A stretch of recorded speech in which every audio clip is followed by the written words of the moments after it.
Hello दोस्तों, आज के क्लास में हम लोग यूपी डीएलएड प्रथम सेमेस्टर के शिक्षण अधिगम के सिद्धांत विषय के राजन सीरीज का लघु उत्तरीय प्रश्न को पढ़ेंगे। ये राजन सीरीज का शिक्षण अधिगम सिद्धांत की 12वां क्लास है और ये पिछला क्लास आप लोगों ने नहीं देखा है तो डिस्क्रिप्शन में लिंक है, उस पर क्लिक करके आप देख सकते हैं। तो आइए आज का क्लास शुरू करते हैं। प्रश्न संख्या 50 है लघु उत्तरीय प्रश्न का, उत्तम शिक्षण अधिगम सामग्री की विशेषताएं, निर्माण, प्रयोग एवं रख रखाव संबंधी सावधानियों का उल्लेख कीजिए। अथवा उत्तम शिक्षण अधिगम सामग्री की विशेषताओं का वर्णन कीजिए। जो उत्तम शिक्षण सामग्री का मतलब है, शिक्षण अधिगम सामग्री का मतलब है जो चाक, डस्टर, बच्चों के बुक्स ये सब होते हैं, ये टीएलएम जो होता है उसके रख रखाव की विशेषताओं को बताना है। तो इसका उत्तर देखते हैं। इसका उत्तर दिया है उत्तम शिक्षण अधिगम सामग्री की विशेषताएं। पहला है उत्तम शिक्षण अधिगम सामग्री बिना लागत की होती है। दूसरा, उत्तम शिक्षण अधिगम सामग्री अल्प लागत की होती है। तीसरा, उत्तम शिक्षण अधिगम सामग्री बच्चों हेतु हानिकारक होती है। चौथा है उत्तम शिक्षण अधिगम सामग्री, यहाँ पे देखिए उत्तम शिक्षण अधिगम सामग्री बच्चों हेतु हानि रहित होती है, हानिकारक नहीं, सॉरी, हानिकारक होगी तब तो फिर वो निगेटिव वर्ड हो जाएगा। हानि रहित होती है मतलब लाभदायक होती है। चौथा है उत्तम शिक्षण अधिगम सामग्री बहुउद्देशीय होती है, अर्थात एक शिक्षण अधिगम सामग्री को एक से अधिक कक्षा में प्रयोग किया जा सके। इसकी निर्माण देखिए, निर्माण में क्या दिया है, शिक्षण अधिगम सामग्री के निर्माण के लिए शिक्षकों को चाहिए कि लागत कम अथवा लगे ही न। शिक्षण अधिगम सामग्री के निर्माण करते समय इस बात का ध्यान देना चाहिए कि ऐसे रसायनों का प्रयोग न करें जो बच्चों एवं शिक्षकों को हेतु हानिकारक हो। आगे दिया है रख रखाव संबंधी सावधानियां। शिक्षण अधिगम सामग्री के निर्माण के बाद उसका रख रखाव आवश्यक होता है। रख रखाव संबंधी सावधानियां इस प्रकार हैं। पहला है टीएलएम को नमी वाले स्थानों पर नहीं रखना चाहिए। दूसरा, टीएलएम मतलब टीचिंग लर्निंग मटेरियल, शिक्षण अधिगम सामग्री को समय समय पर साफ करते रहना चाहिए जिससे उन पर धूल न जमने पाए। तीसरा होगा टीएलएम को दीमकों से बचाकर रखना चाहिए। अगला प्रश्न है प्रश्न संख्या 51, शिक्षण में प्रेरणा के सिद्धांत का क्या महत्व है। ये प्रश्न देखिए 2018 में पूछा हुआ था और अथवा करके इसको एक और तरीके से पूछा जा सकता है, शिक्षण में अभिप्रेरणा का सिद्धांत से क्या आशय है। ये प्रश्न 2022 में पूछा हुआ था। तो आइए इसका उत्तर देखते हैं। प्रेरणा के द्वारा बच्चों में किसी विषय वस्तु के प्रति रुचि पैदा की जा सकती है। रुचि का संबंध ध्यान से होता है, इसलिए यदि बच्चे किसी कार्य को करते हैं तो उसमें उनकी रुचि अवश्य होती है। प्रेरणा द्वारा छात्रों के सीखने की गति बढ़ जाती है। प्रश्न संख्या 52 है, अपेक्षित अधिगम स्तर की संकल्पना क्या है। ये प्रश्न 2022 में पूछा हुआ था। उत्तर, अपेक्षित अधिगम स्तर 3 शब्दों से मिलकर निर्मित हुआ है। पहला है अपेक्षित। अपेक्षित बराबर होता है, मतलब अपेक्षित का अर्थ निर्धारित न्यूनतम दक्षताएं जिनकी आशा की जाए। अगला है अधिगम। अपेक्षित अधिगम स्तर में 3 शब्द है। पहला तो हमने अपेक्षित का अर्थ देखा, उसके बाद अधिगम है। अधिगम बराबर होता है सीखना। और तीसरा है स्तर। स्तर मतलब होता है उपलब्धि स्तर। नीचे दिया है अपेक्षित अधिगम स्तर का अर्थ है कि प्रत्येक कक्षा व विषय के लिए निश्चित न्यूनतम दक्षताओं को प्रत्येक बच्चा निश्चित रूप से प्राप्त करे। अपेक्षित अधिगम स्तर की संप्राप्ति के लिए 3 अधिगम अनुभव हैं जो इस प्रकार हैं। पहला है ज्ञानात्मक अधिगम अनुभव, दूसरा भावात्मक अधिगम अनुभव और तीसरा है क्रियात्मक अधिगम अनुभव। अगला प्रश्न है प्रश्न संख्या 53, संप्रेषण का अर्थ, प्रकार तथा महत्व पर प्रकाश डालिए। अथवा संप्रेषण के 2 प्रमुख प्रकारों का उल्लेख कीजिए। अथवा संप्रेषण की प्रक्रिया को स्पष्ट करते हुए शिक्षण में इसके महत्व पर प्रकाश डालिए। अथवा संप्रेषण के प्रकारों का वर्णन कीजिए। ये प्रश्न देखिए जो संप्रेषण के प्रकारों का वर्णन कीजिए है, ये 2022 में पूछा हुआ था। तो इस सबका उत्तर देखते हैं। पहले आप हेडिंग लिखेंगे संप्रेषण। संप्रेषण में दिया है, संप्रेषण वह माध्यम है जिसके द्वारा व्यक्ति अपने विचारों, भावों तथा अन्य तथ्यों का आदान प्रदान करता है। संप्रेषण किन्हीं दो व्यक्तियों के मध्य में बातचीत करने का माध्यम है। संप्रेषण के 3 घटक हैं। पहला है प्रेषक यानी वक्ता, दूसरा है सूचना यानी संदेश और तीसरा है ग्राही। ग्राही मतलब जिससे हम बात करते हैं, जो सुनता है। नीचे दिया है, संप्रेषण के बिना कक्षा शिक्षण संभव नहीं होता है। संप्रेषण के अभाव में कक्षा शिक्षण नीरस तथा अप्रभावी हो जाता है और वे सरलता से किसी भी समय किसी भी उचित स्थल पर नहीं बोल सकते हैं। प्रभावी संप्रेषण से बच्चों में कुशल नेतृत्व का विकास होता है। प्रभावी संप्रेषण होने से बच्चों की प्रत्येक समस्याओं का निराकरण बहुत सरलता से हो सकता है। आगे है संप्रेषण के प्रकार। संप्रेषण मुख्य रूप से 2 प्रकार के होते हैं। पहला है प्रभावी संप्रेषण, दो तरफा संप्रेषण, यानी जो प्रभावी संप्रेषण होता है वो 2 तरफा होता है, ग्राही और वक्ता दोनों के बीच होता है। इसमें दिया है, प्रभावी संप्रेषण से ही कक्षा शिक्षण रोचक एवं प्रभावी होता है। इसके अभाव में बच्चे सक्रिय नहीं रहते हैं। प्रभावी संप्रेषण वह संप्रेषण होता है जिसमें वक्ता तथा ग्राही दोनों ही अपने विचारों का आदान प्रदान एक दूसरे से करते हैं।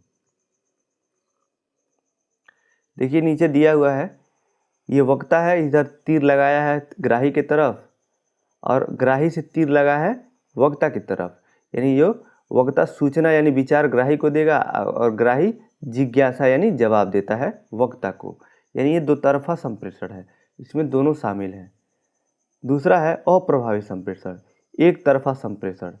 एक तरफा संप्रेषण अथवा अप्रभावी संप्रेषण से कक्षा शिक्षण नीरस तथा उबाऊ लगता है।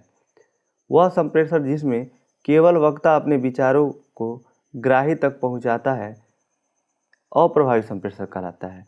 देखिए इसको फिगर से समझाया है, मतलब नीचे दिया है वक्ता और सिर्फ इधर ही से ग्राही की तरफ ये से तीर बना हुआ है। इसका मतलब इसमें सिर्फ वक्ता बोलेगा, यही प्रभावी होगा, बाकी ग्राही सिर्फ सुनेगा, सूचना और अपने विचारों को वो ग्राही तक पहुंचा देगा। ये अप्रभावी संप्रेषण है। और संप्रेषण का महत्व दिया है, संप्रेषण का शिक्षण कार्य में बहुत महत्व है। संप्रेषण के अभाव में शिक्षण कार्य संभव नहीं होता है। संप्रेषण प्रभावी तथा अप्रभावी 2 प्रकार का होता है। प्रभावी संप्रेषण कक्षा शिक्षण को रोचक एवं प्रभावशाली बनाता है, क्योंकि इसमें शिक्षक तथा बच्चे दोनों रुचिपूर्ण सवाल जवाब करते हैं। प्रभावी संप्रेषण से बच्चों में चिंतन एवं कल्पना शक्ति का विकास होता है। यदि कक्षा में प्रभावी संप्रेषण किया जाए तो बच्चे भी सुधर जाते हैं। इसी में आगे दिया है, जो संकोची प्रवृत्ति के तथा अंतर्मुखी होते हैं, प्रभावी संप्रेषण से बच्चों के अंदर से भय समाप्त हो जाता है। शिक्षण अधिगम सामग्री के निर्माण के इस समय इस बात का भी ध्यान रखना चाहिए कि ऐसे पदार्थों का प्रयोग कम अथवा न करें जो पर्यावरण के लिए हानिकारक हो। शिक्षण अधिगम सामग्री का निर्माण इस प्रकार होना चाहिए कि वह एक स्थान से दूसरे स्थान तक आसानी से ले जाया जा सके।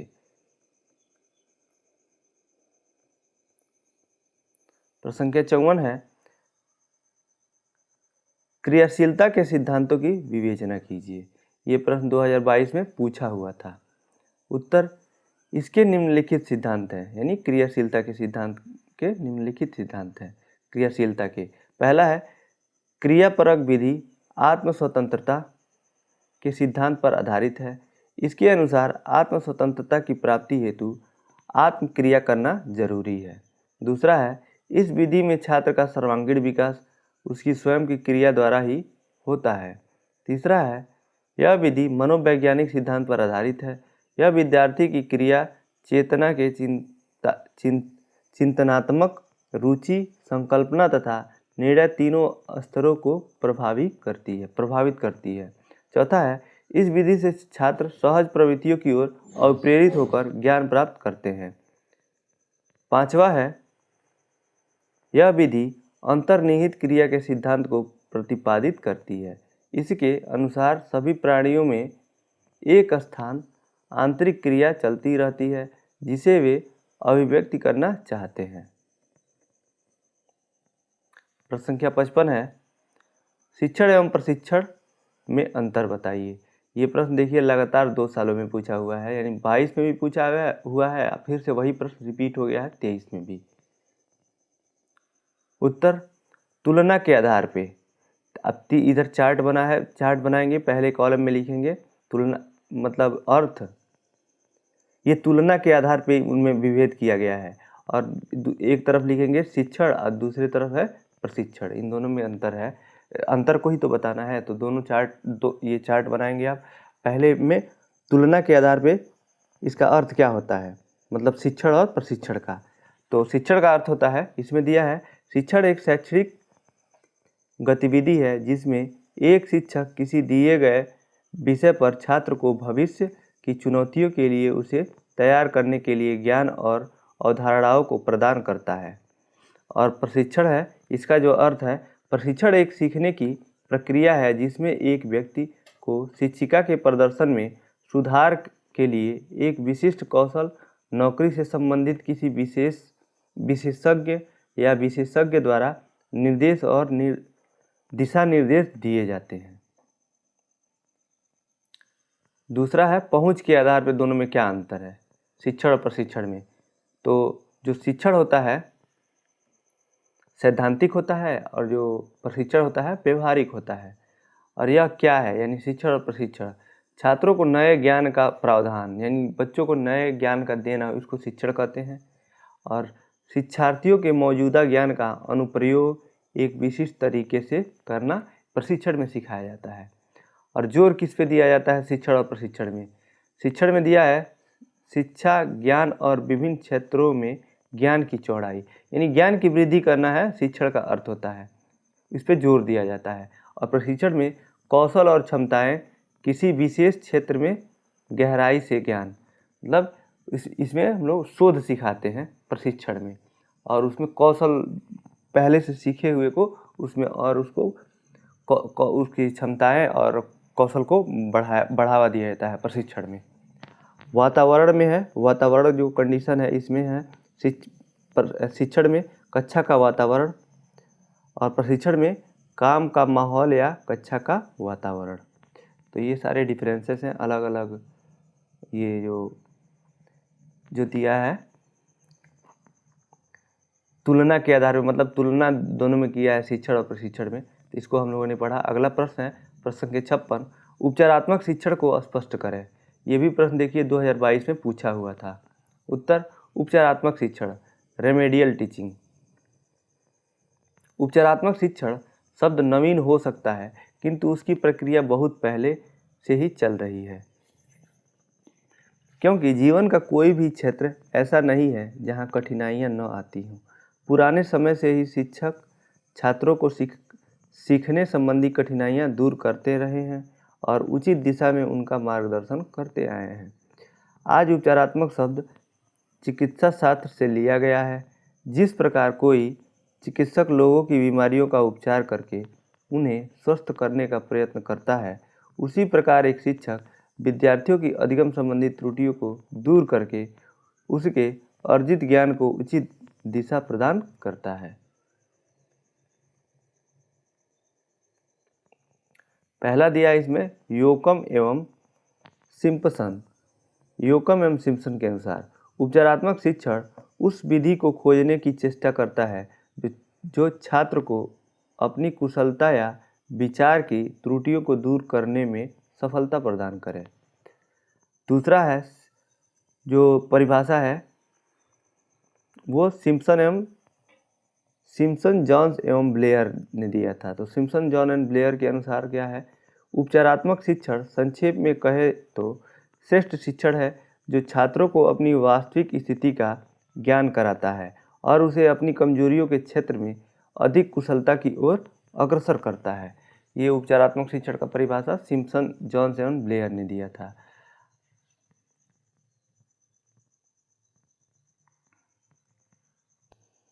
अगला प्रश्न है प्रश्न संख्या 57, सूक्ष्म शिक्षण की प्रक्रिया को समझाइए। ये भी प्रश्न 2022 में पूछा हुआ था। तो इसका उत्तर है सूक्ष्म शिक्षण का अर्थ एवं परिभाषा है meaning and definitions of micro teaching. सूक्ष्म शिक्षण कक्षा शिक्षण की कोई विधि नहीं है।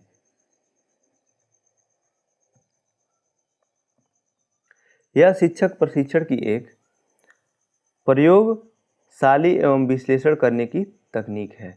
इस प्रकार की प्रशिक्षण क्रिया में शिक्षण की इकाई को कई छोटी छोटी इकाइयों में विभक्त कर दिया जाता है, किंतु प्रत्येक इकाई अपने आप में पूर्ण रहती है।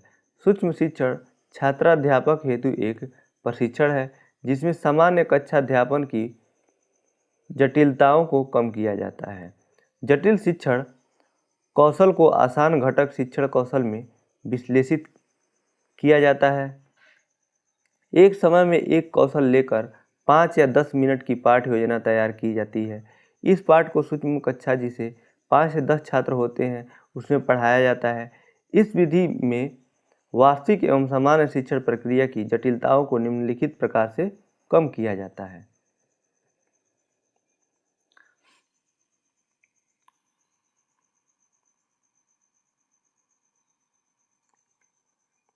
पहला है, एक बार में एक घटक कौशल को लेकर यह योजना बनाई जाती है।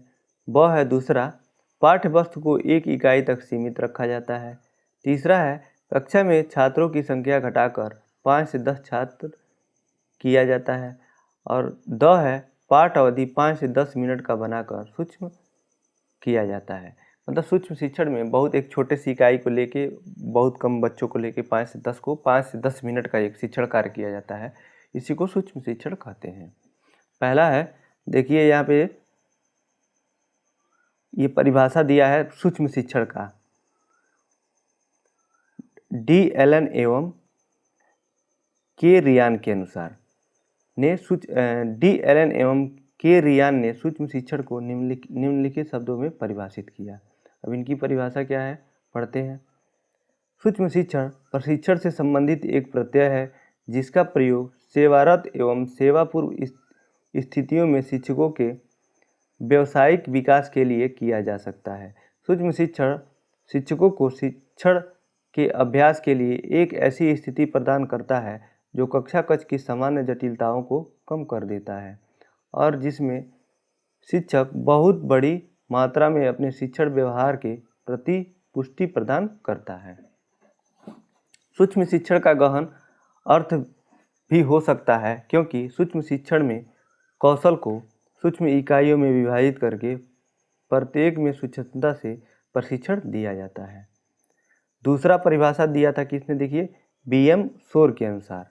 बीएम शोर के अनुसार सूक्ष्म शिक्षण कम छात्रों एवं कम शिक्षण क्रियाओं वाली प्रविधि है। तीसरा परिभाषा है प्रोफेसर नरेंद्र बैदा के अनुसार। सूक्ष्म शिक्षण वह सूक्ष्म पदीय शिक्षण स्थितियां हैं जहां वास्तविक कक्षा शिक्षण की जटिल स्थितियां पर्याप्त कम हो जाती हैं। इसके साथ ही शिक्षण अभ्यास की तुलना में पृष्ठपोषण की मात्रा बढ़ जाती है। चौथा है मैकनाइट के अनुसार।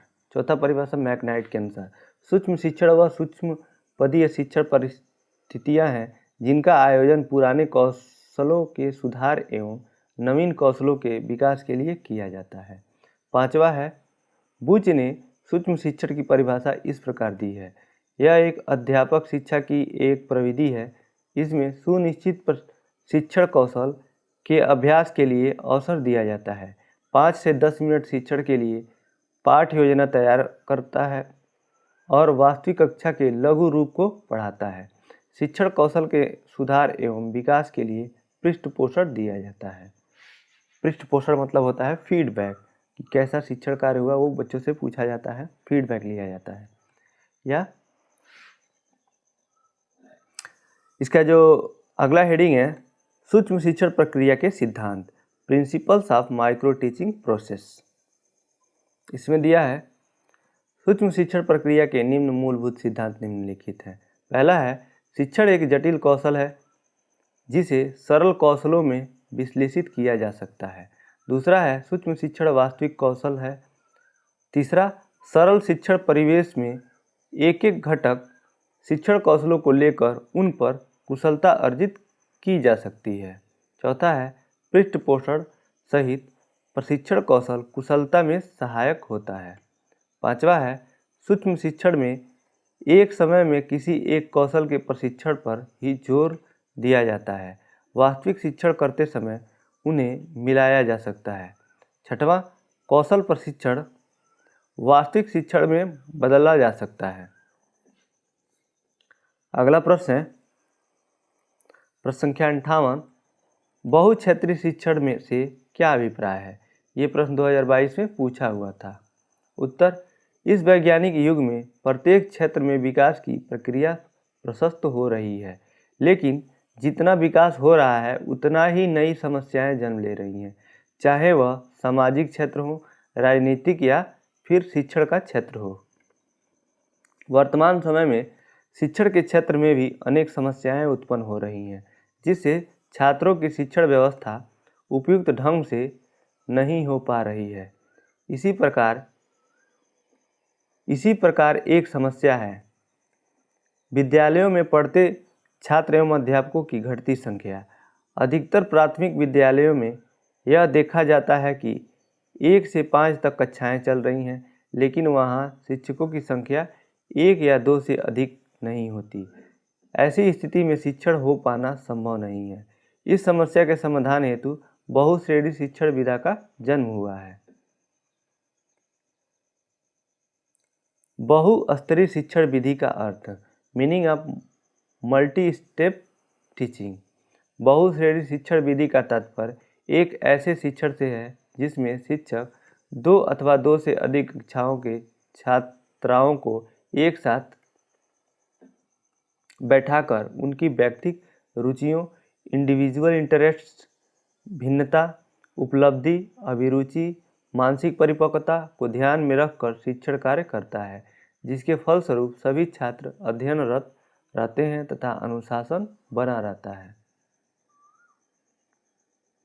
अगला प्रश्न है प्रश्न संख्या 59, बेसिक शिक्षा परियोजना के प्रमुख उद्देश्य तथा ऑपरेशन ब्लैक बोर्ड पर टिप्पणी कीजिए। उत्तर, बेसिक शिक्षा परियोजना के प्रमुख उद्देश्य इस प्रकार हैं। पहला है प्राथमिक विद्यालयों एवं वैकल्पिक शिक्षा के केंद्रों को खोलना तथा उनका संचालन करना। दूसरा है वर्ष 2006 तक 6 से 11 वर्ग के समस्त बालक बालिकाओं का विद्यालयों में नामांकन कराना। यहाँ पे देखिए दूसरा दिया है वर्ष 2006 तक।